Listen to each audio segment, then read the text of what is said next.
Em này, Dạ. hôm nay anh vào đây anh muốn đưa em đi cùng anh trốn một thời gian. Thôi em đi cùng anh đi. Hay là anh đi một mình đi? Nếu mà anh đi một mình, anh bỏ lại em ở đây thì anh sợ mẹ con Tâm ở đây quấy rối em, anh không yên tâm được. Em hãy nghe anh lần này đi cùng anh được không?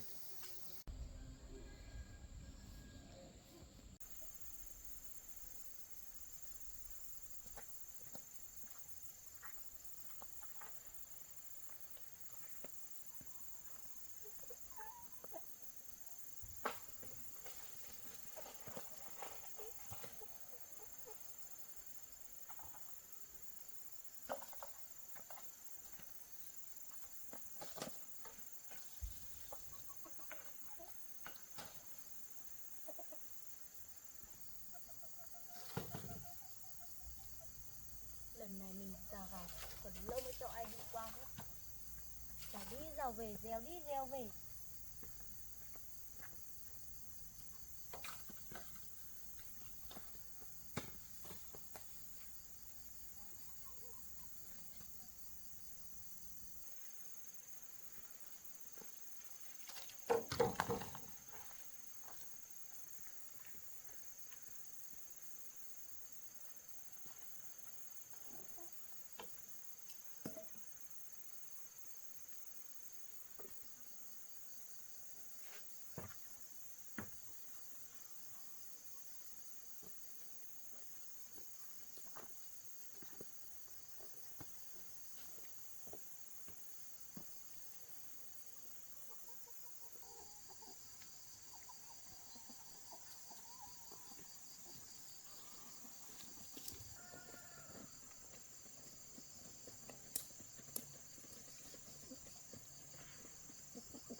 giờ phải rào vào để cho mẹ con cái Tâm không vào đây. Không á, mỗi lần không rào nó cứ tùy tiện vào đây.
Xe kia có lấy cái củi mà cũng vào trong đấy.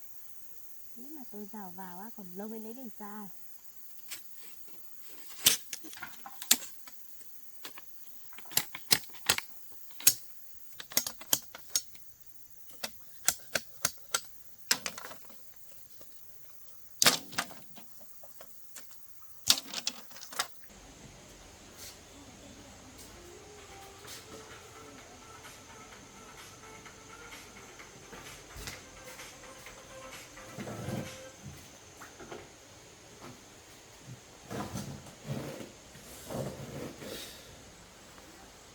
Chẳng biết gọi cho mình làm gì nhiều thế chứ.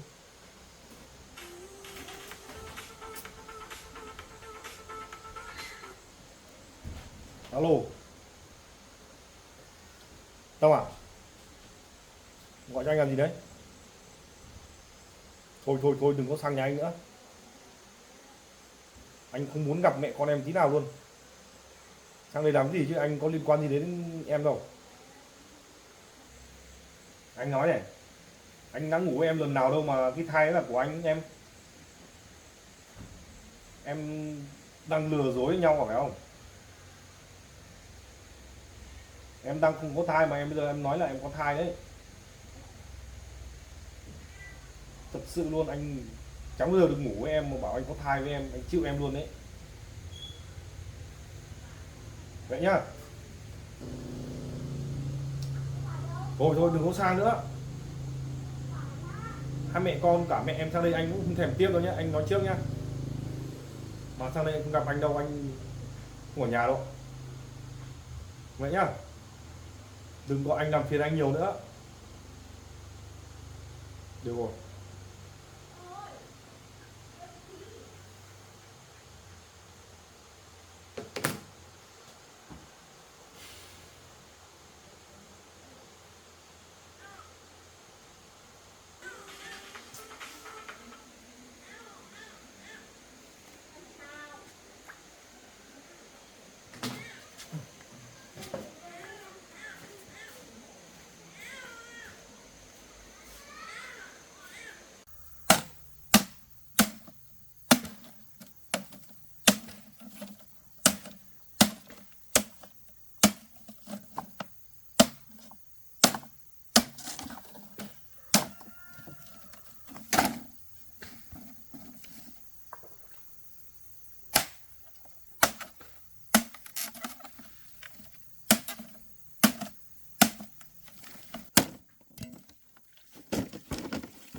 Bảo đừng gọi cho anh rồi mà. Anh nói mãi chẳng thấy nghe. Thôi nhá, anh chẳng muốn nói chuyện với em đâu.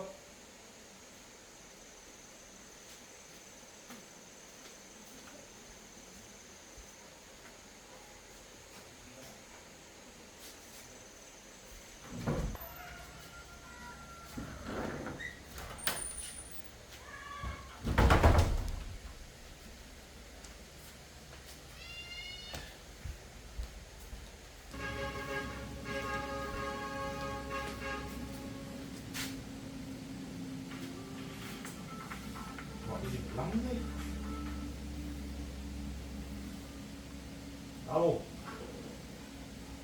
Em định sang nhà anh bây giờ á? Thôi anh không ở nhà đâu. Sang đây cũng chả tiếp em đâu. Vậy nhá. Được rồi, cái thai đấy không phải của anh nói thẳng thế. Anh đã ngủ em lần nào rồi em nói thế nhỉ? Thôi anh không nghe em nói nhé. Đừng có nói dối, đừng có lừa dối anh nữa. Với cả bố anh nữa. Anh biết là em không có thai, mà có thai cũng không phải của anh đâu, vì anh chẳng bao giờ ngủ với em cả. Thôi tốt nhất em đừng có sang đây nữa. Em vớ vẩn vừa thôi. Anh thấy em người cũng xinh gái mà có học thức, mà làm toàn những chuyện không đâu vào đâu cả. Vậy nhá, anh chẳng muốn nghe em nói nữa. Đồ rồi, không nghe nữa, đồ rồi.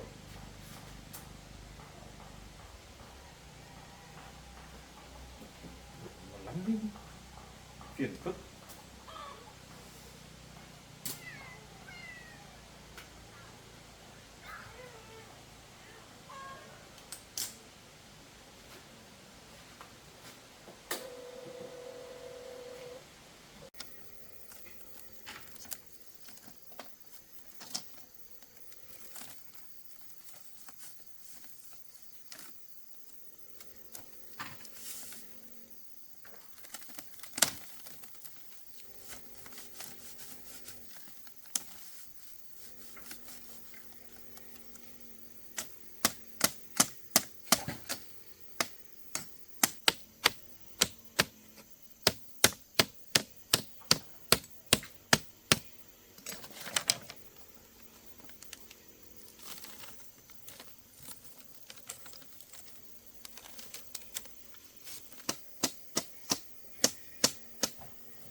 Hôm qua anh đấy cũng đã vào đây nói mọi chuyện cho mình biết.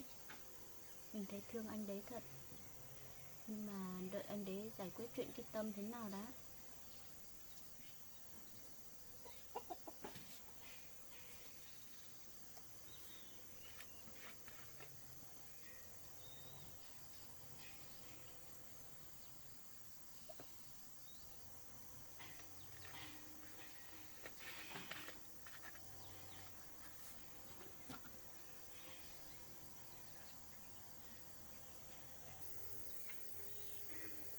Cái bà này có tí củi ở đấy, mình định đi nhặt cho nó đầy, nhưng mà bà này lại tranh đi nhặt.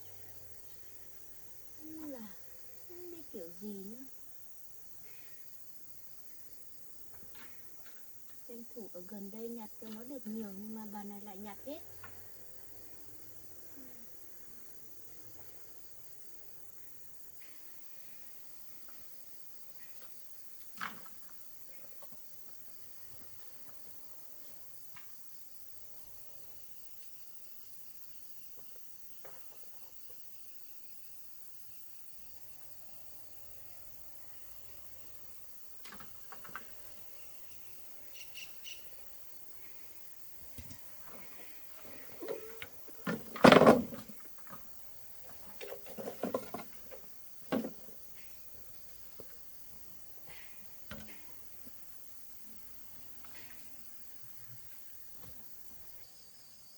Lần này chắc mình rào rộng hơn, rào qua đây để trồng rau cho nó được nhiều.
Anh Đang làm việc à?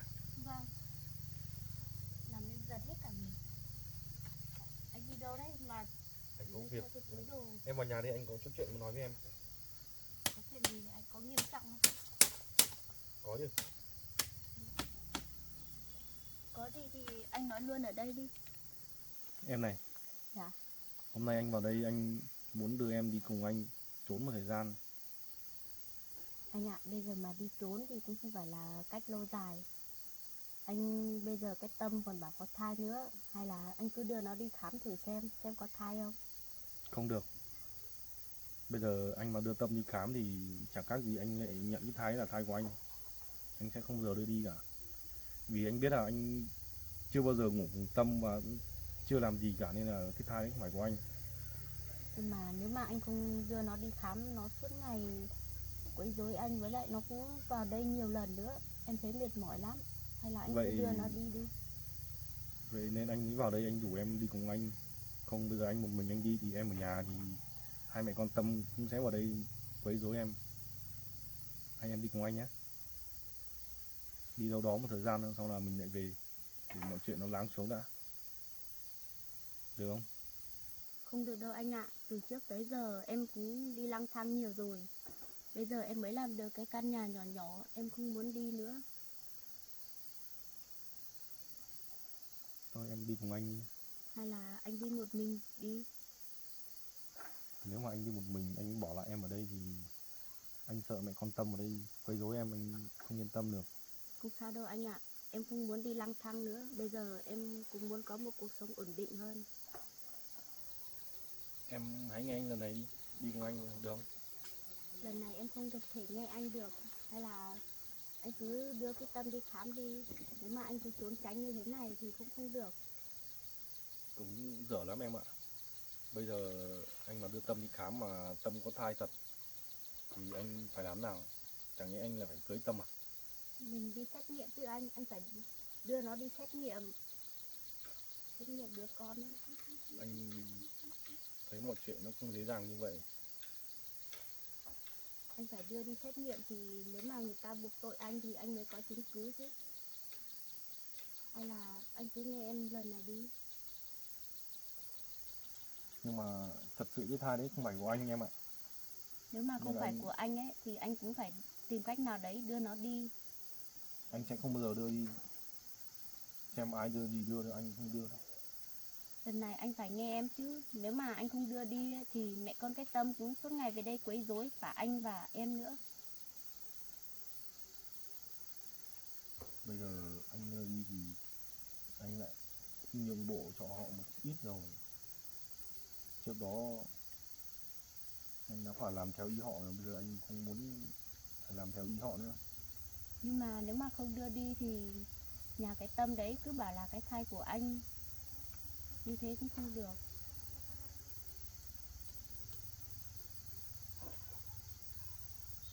Thôi anh đi theo anh đi. Không anh bỏ trốn đi một thời gian nhé. Em không đi được đâu anh ạ. Trốn tránh không phải là cách tốt nhất. Hay là nếu mà không phải cái thai của anh ấy thì anh cứ ở nhà đi. Nếu mà anh bỏ trốn ấy thì sau này còn nghiêm trọng hơn đấy anh ạ. Chắc chắn là cái thai đấy không phải của anh rồi. Mà cũng không phải anh bỏ trốn em ạ. Anh thấy ở nhà áp lực quá, nhiều chuyện khó nghĩ, anh chỉ muốn đưa em đi, xong là cùng anh đi một nơi nào đó riêng tư, rồi một thời gian mình sẽ quay lại. Như thế không được anh ạ. Chỉ đi một thời gian thôi để cho mọi chuyện nó lắng xuống rồi mình lại quay lại. Lần này em không đi cùng anh được. Trốn tránh không phải là cách tốt nhất. Anh cứ đối diện với sự thật. Nếu mà không phải thai của anh thì anh cứ đưa nó đi khám. Thật sự là anh chỉ thấy muốn một cách bỏ trốn đi là tốt nhất rồi em ạ. Bây giờ ở nhà bố anh cũng ép, rồi bên gia đình Tâm cũng gây khó dễ cho anh nữa. Thật sự anh không muốn ở nhà một tí nào. Em hiểu mà, nhưng mà trốn tránh không phải là cách tốt nhất. Hay là anh cứ ở nhà đi. Bây giờ ở nhà thì bố anh lại suốt ngày nhắc đến Tâm. Bên gia đình Tâm thì suốt ngày gọi điện làm phiền anh. Anh muốn đi xong là anh thay số điện thoại rồi không muốn liên lạc với gia đình Tâm nữa. Tốt nhất bây giờ anh cứ ở nhà đi. Nếu mà anh cứ trốn tránh ấy, thì họ nghĩ cái thai đấy là của anh đấy.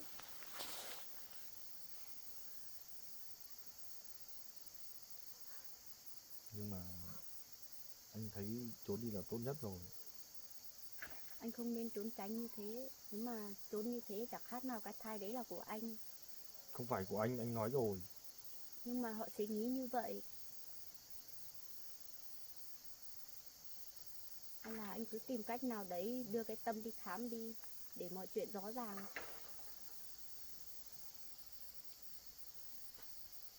Hay là em để anh ở trong này với em nhé. Anh không muốn về nhà nữa. Ở đây với em á? Ừ. Ở đây cũng được. Nếu mà ở nhà mệt mỏi quá thì anh vào đây ở với em cũng được. Hãy cho anh ở đây nhé. Anh ạ, bây giờ mà em đi theo anh ấy thì họ sẽ nghĩ không tốt về em. Tốt nhất là anh nên ở nhà đi. Em cũng không muốn đi lang thang nữa. Em cũng vừa mới có cuộc sống ổn định. Được rồi, anh hiểu mà. Em không muốn người ta nghĩ xấu về em. Đừng thấy anh không đi nữa. Em cho anh ở đây rồi gì nữa. Thế bây giờ anh đi cất đồ đi, em đang nuốt cái này ấy. Ừ. Anh cất đồ xong anh vào anh ra anh hộ em nhé. Thế cũng Mà đan ấy để rào đâu em? rào lại cái chỗ này này anh. Rào lại cái này á? Vâng, rào lại chỗ này với chỗ kia nữa để trồng rau vào. Anh thấy cũng tốt đấy. Bây giờ anh vào đây ở cùng em rồi thì từ giờ anh sẽ hộ em. Anh ạ, em cho anh ở đây 1-2 ngày thôi để cho anh có thời gian suy nghĩ bình tĩnh lại.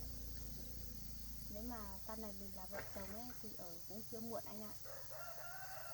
Được rồi, em tốt quá. Anh cảm ơn em nhé. Thế anh đi cất đồ đi. Anh ở nhà cũng ồn ào á, và trong yên tĩnh thì có lẽ sẽ tốt hơn. Anh lăn hết chỗ này đó, anh đi cất đồ đi. Anh cất đồ vào xong rồi anh ra hộ em nhé.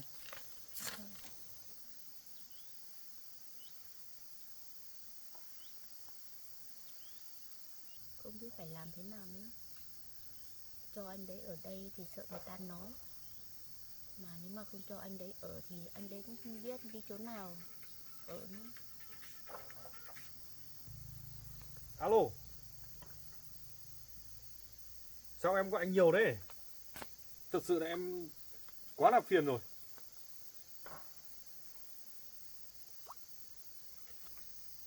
Thôi, tốt nhất là em đừng có gọi cho anh nữa. Anh thấy em phiền quá. Anh chẳng là gì của em mà em suốt ngày gọi cho anh làm cái gì chứ. Thôi, tốt nhất là em đừng có nói thế nữa. Cái thai đấy không phải của anh đâu. Đã bảo rồi, cái thai đấy không phải của anh đâu mà em suốt ngày vào nhà anh làm cái gì. Tốt nhất là hai mẹ con em đừng có sang nhà anh nữa. Và cũng đừng gọi điện thoại cho anh nữa. Anh thấy bọn em làm phiền anh lắm rồi đấy. Thôi, không nghe nữa. Được rồi. Anh chịu rồi đấy. Em đừng có sang nhà anh nữa. Anh ở nhà, anh không có ai nhà đâu. Anh không ở nhà đâu. Không, anh cũng chẳng ở trong cái đón cả. Em đừng có sỉ nhục cái đó như thế. Đón là người yêu của anh đấy. Mà bây giờ hiện tại anh không ở trong cái đón, ở với đón đâu. Nên là em đừng có vào trong với cái đón, quấy rối cái đón làm gì cả. Thôi được rồi, anh chẳng nghe em nói ạ. Thế anh tắt máy đây. Anh ơi, Hả? nếu mà cái Tâm đã vào đến nhà anh rồi, anh cứ đưa nó đi khám đi. Em thấy chưa? Anh mới vào đây một lúc mà họ đã gọi anh mấy cuộc liền rồi. Anh thấy thật là phiền phức. Ở nhà anh muốn đọc sách báo, đọc ít tài liệu cũng không đọc được.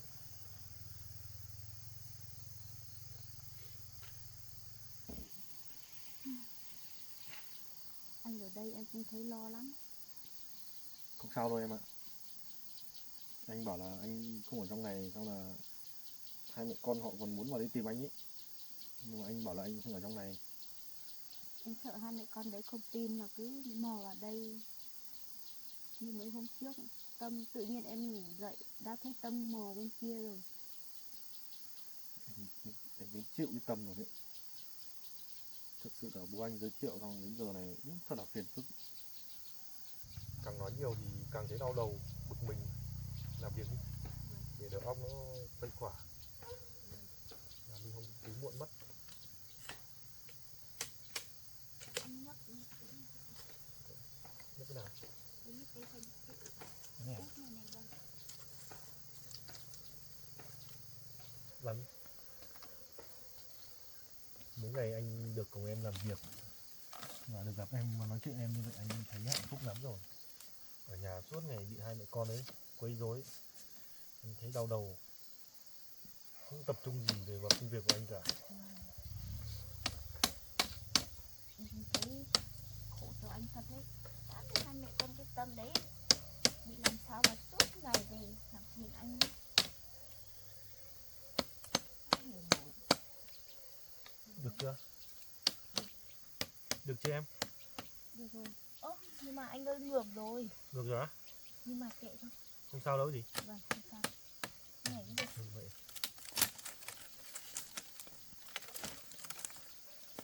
Giờ lại nhấc cái trắng à? Vâng. Cái cây này sắc quá, sợ đứt tay. Thật lắm anh ạ, nhưng mà Em phải cẩn thận đấy, không thấy đeo bao tay đâu. em không đeo đâu anh. Để nhấc cho.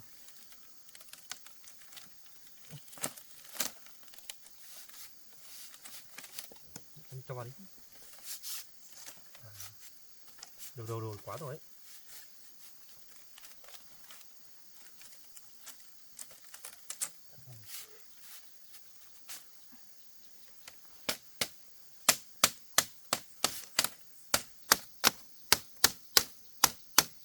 Được rồi anh ạ, anh thả xuống đi.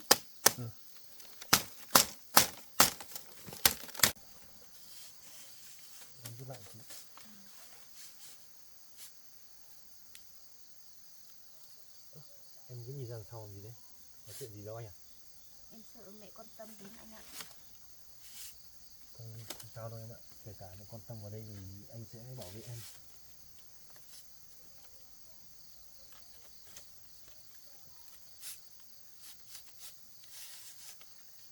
Em sợ gì chứ? Em cảm thấy ám ảnh à? Vâng, mấy hôm trước về nhiều lần em cảm thấy sợ lắm. Sợ lắm.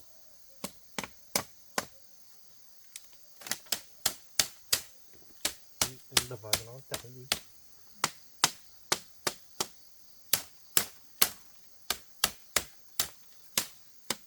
Anh ơi, em nghe nói là anh sắp xin được việc rồi à?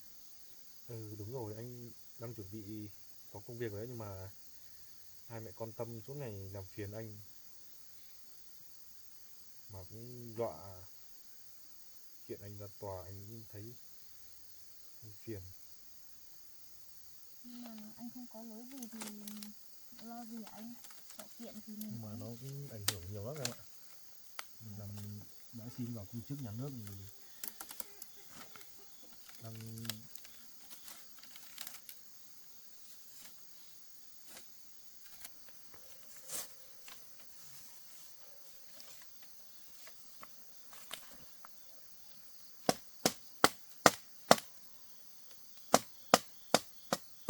đó. Được không?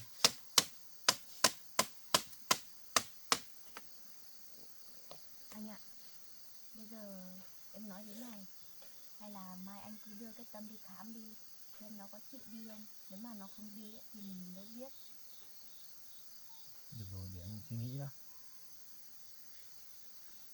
Anh suy nghĩ xem có gì mà Anh ạ, nếu mà anh không đưa nó đi ấy, thì cũng ảnh hưởng đến công việc của anh lắm. Hay là anh cứ đưa đi đi. được rồi em ạ. Để anh suy nghĩ đã. Như này được chưa? Này được rồi anh ạ, nhấc lên trên kia để. Để anh hộ em.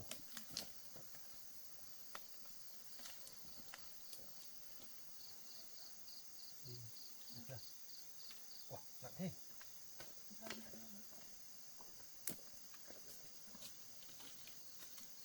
Bà, anh thấy chỗ này nó vẫn còn mà xong không đắn hết đi.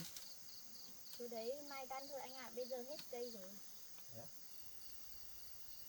Vậy để mai đan nhé.